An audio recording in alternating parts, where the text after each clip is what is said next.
C'est-à-dire, à un moment, rompre, mais ça, il faut que la structure dans laquelle vous êtes soit d'accord, parce que sinon, il y a abandon de poste, d'accord? Mais dans l'absolu, c'est à un moment, montrer que ce qu'ils cherchent, c'est quoi? Qu'est-ce que vous cherchez là? Et il faut leur demander, mais attendez, vous cherchez quoi là? C'est quoi l'objectif? Un jour, je me suis retrouvé comme ça, on m'a demandé, je ne sais plus dans quel cadre, puis ils ont commencé, j'ai attendez, excusez-moi, pouvez-vous m'expliquer quel est votre objectif en faisant n'importe quoi là? Qu'est-ce que vous voulez que je parte? Je peux partir. Ça ne vous intéresse pas, vous voulez choisir un autre sujet, mais parlons-en. Vous avez envie de vous détendre et puis vous trouvez que c'est injuste qu'on vous ait mis encore un barbu en face de vous alors que vous auriez pu vous détendre. Ça peut s'entendre aussi, mais alors dans ce cas-là, dites-le moi, mais expliquez-moi quoi. Il y a une raison, donc. S'ils disent non, mais ça va, c'est bon, on a envie d'être cool. Je dis bien sûr, on va organiser la coolitude. Ça s'organise. C'est un moment, vous pouvez engager un langage. Vous pouvez engager un dialogue, surtout si vous ne vous sentez pas remis en cause dans votre posture. Si moi je me sens pas remis en cause dans ma posture d'adulte, je suis là, posez la question. Que cherchez-vous? Expliquez-moi. C'est intéressant. Ce que je ressens, c'est qu'ils cherchent la confrontation. Mais demandez-leur. Ah. Ne soyez pas dans l'interprétation, vous savez, c'est le grand problème. Non, mais moi je sais en vérité ce qu'ils veulent. Bah oui, mais demande-lui quand même. C'est comme dans les couples. Ouais, je sais en vérité très bien que quand tu fais ça, c'est pour ça. Ouais, super, t'es dans ma tête. Les gens, ils sont persuadés de savoir ce que vous avez dans la tête. Il y a des gens qui vous font ça aussi quand vous enseignez. Moi, en vérité, je suis sûr que quand vous dites ça, c'est parce que. Je dis, ah, Mazal Tov, c'est très intéressant, je découvre quelqu'un qui connaît mes pensées. Et la meilleure réponse, c'est de dire, ben, c'est inexact. Donc, ne pensez pas à leur place, posez-leur la question. Tout simplement. Que cherchez-vous? C'est quoi l'objectif? C'est comme quand deux personnes se confrontent, à un moment, ça on dit, mais attends, qu'est-ce qu'on est en train de chercher l'un l'autre là? Qu'est-ce qu'on cherche, toi et moi là? Qu'est-ce qu'on est en train de chercher? Qu'est-ce qu'on est en train de faire tous les deux? Qu'est-ce qui se passe là? On joue à quoi? C'est un moment, on se pose la question. D'accord? Voilà, ça c'est une piste. Oui, vous aviez une question? Vous avez parlé tout à l'heure de l'enfant qui respecte les règles à l'école et qui les transgresse à la maison pour tester ses parents, pour chercher ses... Quand c'est le contraire, un enfant qui respecte les règles à la maison, mais par contre à l'école, c'est l'univers secondaire, comme c'est pas son univers principal, il n'a rien à chercher de spécial, a du mal à respecter les règles.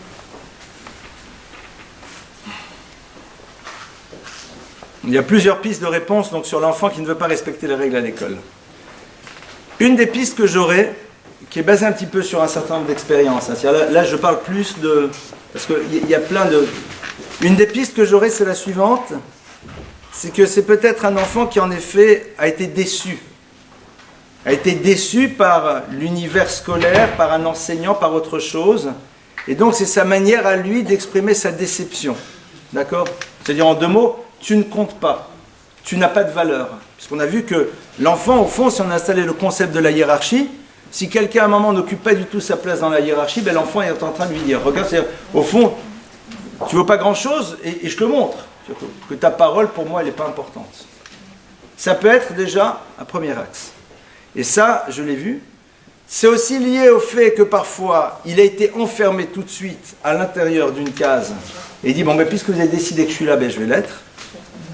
Et j'ai un cas incroyable d'un enfant qui, dans une certaine structure scolaire, était la catastrophe nationale, c'est-à-dire c'était toutes les semaines des convocations, les parents, il se tient mal.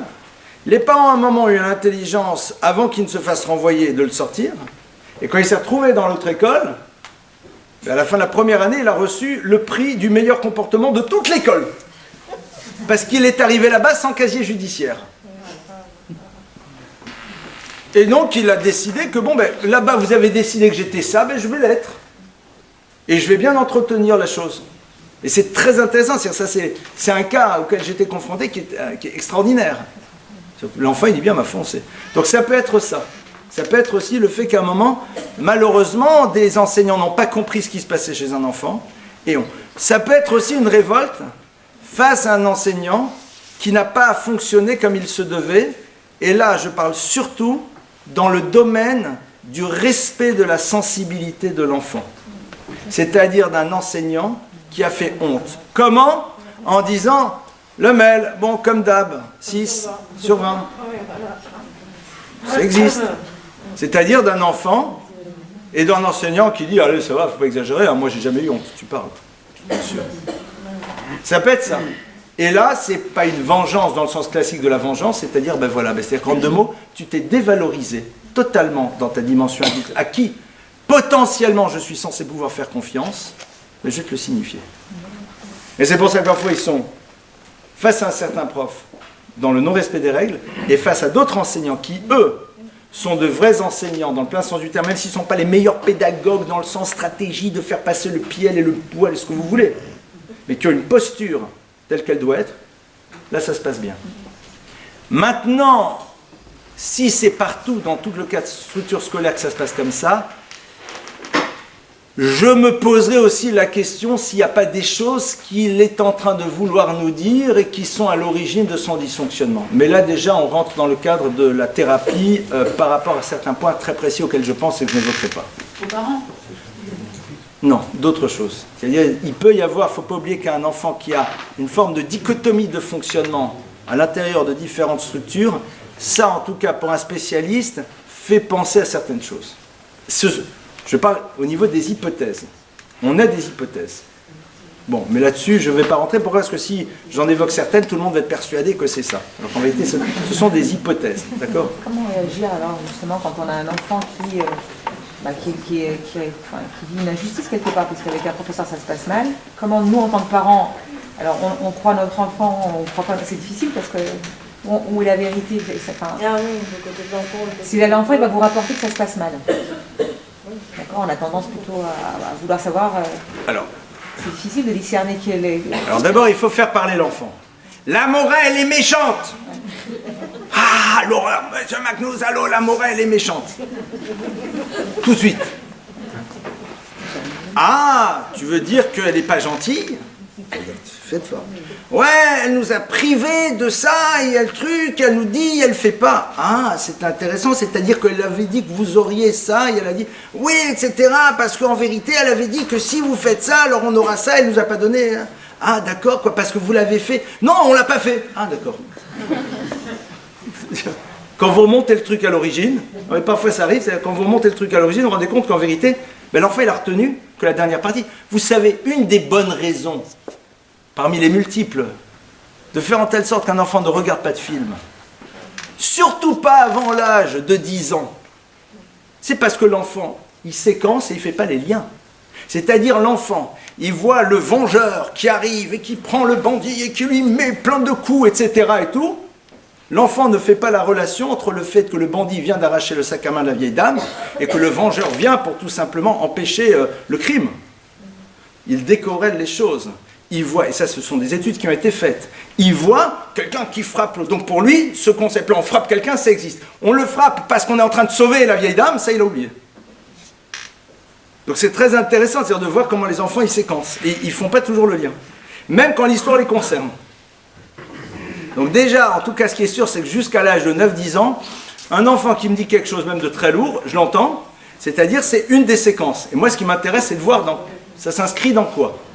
D'accord? Donc pour cela, utiliser la technique classique de la reverbalisation. Ah, elle est méchante, tu veux dire qu'elle n'est pas gentille, ça veut dire que... Et au fur et à mesure, ça reverbalise, ça reverbalise, ça reverbalise, et puis après vous arrivez... Maintenant, il y a des cas en effet dans lesquels il y a des enseignants... Ok. Mais dans ce cas-là, on apprend l'enfant à gérer quelque chose qui n'est pas comme il voudrait, comme nous on le fait en tant qu'adultes. Comment on fait nous en tant qu'adultes? Ben on fait avec. Bon, on lui apprend à faire avec. C'est pas simple, il faut faire du soutien, c'est injuste, c'est pas normal, etc. Oui. On est en support. Et éventuellement, dans ce cas-là, on peut venir poser le problème à ceux qui en ont la responsabilité, non pas venir avec un doigt accusateur. C'est-à-dire, on pose le problème avec comme option que notre enfant a dit que l'on a cru comprendre que, et donc, dans ce cas-là, qu'est-ce que vous en pensez? Et si c'est vrai, qu'est-ce qu'il faudrait faire? Parce que c'est une hypothèse, même si elle a de fortes chances d'être vraie, mais arriver quand même vers ceux qui ont une responsabilité en leur disant « votre machin fait mal, l'autre... » Attendez, c'est très dérangeant. On a quand même face à nous des personnes qui ont une certaine compétence, et voire même une compétence certaine. On leur dit, voilà, il se passe, j'ai l'impression, de ce que j'ai compris de l'enfant, il semblerait, je n'en suis pas sûr, qu'est-ce que vous me conseillez et qu'est-ce que vous ne pensez pas qu'il faudrait? Et parfois, on va dire, non, non, il est excellent, mais peut-être que il y a un enfant en effet qui est en miroir. On ne va pas rentrer dans l'univers un peu plus psy des résonances, mais vous savez que souvent on rentre en résonance, certaines choses sont résonances. Il y a un enfant qui peut avoir un nom, qui évoque pour l'adulte qui est en face de lui une histoire qui le bouleverse. Il peut y avoir une posture de l'enfant qui renvoie l'adulte à une problématique personnelle. D'ailleurs, un enseignant qui fait ce constat, qui voit qu'il y en a un, ça va. Il doit dire, mais si c'est un adulte, il doit dire, mais qu'est-ce qui fait que, avec cet enfant, c'est comme ça que ça se passe? Qu'est-ce que ça évoque? Qu'est-ce qui se joue entre nous? Et parfois, c'est pas cet enfant, c'est son nom, une posture qu'il a eue, autre chose. C'est intéressant de s'interroger. C'est intéressant de s'interroger. Qu'est-ce qui fait que ça? Qu'est-ce qui se passe? Pourquoi je réagis comme ça? Un adulte, c'est ça. Il se voit dans un dysfonctionnement, il se dit, mais qu'est-ce qui se joue? Qu'est-ce qui fait que face à telle et telle chose, je fonctionne comme ça? Qu'est-ce que ça évoque? Comme dans une famille. Qu'est-ce qui fait que quand l'autre, brusquement, il parle de telle et telle chose, hop, ça fait remonter tellement de choses à l'intérieur de moi? Sur quoi il a appuyé, qui fait partie de mon histoire antérieure, et qui, au fond, fait que...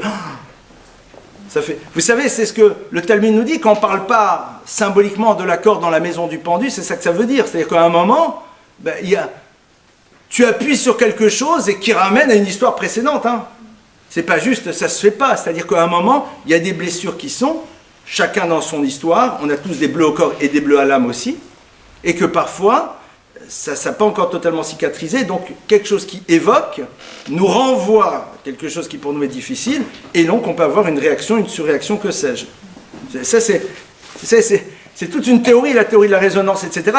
Les chachamim, c'est une phrase, Et nous on croit, bon, voilà, c'est une phrase, quoi, faut pas, ça se fait pas, c'est honteux, tu vas pas. Non, attendez, les chachamim, vous croyez qu'ils s'amusent à vous dire des choses banales? Là-dessus, il y a toute une théorie fondamentale dans l'univers de la psy qui est énoncée. Mais moi, quand je lis cette théorie, je dis, voilà, c'est les chazal, quoi. Et donc, on peut s'en servir dans l'univers, dans ce genre de situation. Voilà. Autre question, et dans encore une, deux, et puis après on arrête. Madame, monsieur, et après on arrête parce qu'on a des choses à dire en plus. Oui, monsieur. Est-ce que c'est bien de montrer qu'on est déçu qu'une règle n'est pas respectée? Est-ce que c'est bien de montrer qu'on est déçu? Alors, je vais avoir une réponse lapidaire, non. L'enfant ne doit pas se savoir être source de notre déception, parce que l'enfant prend un pouvoir d'abord. Et c'est très déstabilisant. C'est-à-dire, je peux être à l'origine du mal-être parental. C'est comme le parent qui dit à Taoseli Bouchotte, tu me fais honte.